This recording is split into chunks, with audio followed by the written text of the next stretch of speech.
Jonah was a prophet. God spoke to him. God gave Jonah a very important job. Go to Nineveh, God said. The people there are wicked. They need to change their ways. Warn them that I am not happy.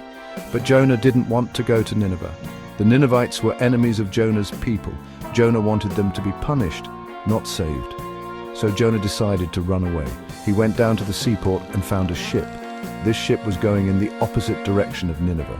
Jonah paid the fare and settled in for a long journey, thinking he had outsmarted God. Little did he know that you can't outrun God. At first, the sea was calm, the sun was shining, but then the weather changed. The wind howled, the waves rose like mountains, the ship tossed and turned, the sailors were terrified. They knew this was no ordinary storm. The captain found Jonah hiding below deck. "What have you done?" he cried. The sailors believed Jonah had angered the gods. They decided to throw Jonah overboard to calm the storm.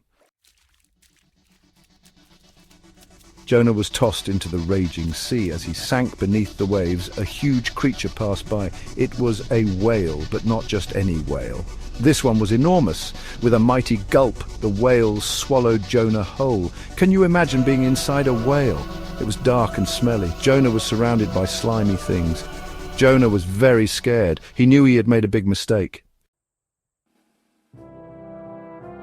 Jonah spent 3 days and 3 nights in the belly of the whale. It was dark, cramped, and smelly. Jonah had a lot of time to think. He realized that he had been wrong to disobey God. "Oh God," Jonah prayed, "I am sorry. I should have listened to you. Please forgive me. Please save me." Jonah promised that if God saved him, he would go straight to Nineveh and deliver God's message. God heard Jonah's prayer. He commanded the whale to return to shore and spit Jonah out onto dry land. Can you imagine the whale's surprise? The whale had never met anyone quite like Jonah before. Jonah, covered in seaweed and smelling rather fishy, thanked God for saving him. Jonah knew what he had to do. He didn't hesitate this time. He traveled to Nineveh, the city he had tried to avoid. He was ready to deliver God's message. Section 6. Sackcloth and Ashes. Nineveh was a grand city, full of bustling markets and impressive palaces.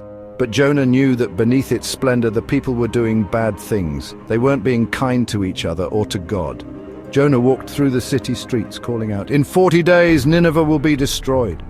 His booming voice echoed through the streets, startling the people. They had never heard such a message before. Section 7. A city's reprieve. To Jonah's surprise, the people of Nineveh listened. They believed Jonah's words. They were afraid of what would happen to them. The king of Nineveh ordered everyone to stop doing bad things. Everyone, from the richest to the poorest, wore rough clothing and put dust on their heads as a sign of their regret. They prayed to God, asking for forgiveness. They promised to change their ways. Section 8. Lessons learned. Jonah was amazed. He had expected the Ninevites to ignore him, even laugh at him. He had wanted them to be punished, not forgiven. Jonah learned a valuable lesson that day. God is merciful. He forgives even the worst of sinners if they are truly sorry. Jonah realized that his job was not to judge, but to obey. Section 9. God's boundless love. The story of Jonah reminds us that God's love is for everyone, even those who make mistakes. God gives second chances. He wants us to learn from our errors and become better people. When we do wrong, it is never too late to say we are sorry and turn back to God. Just like the people of Nineveh, we can find forgiveness and hope in God's boundless love.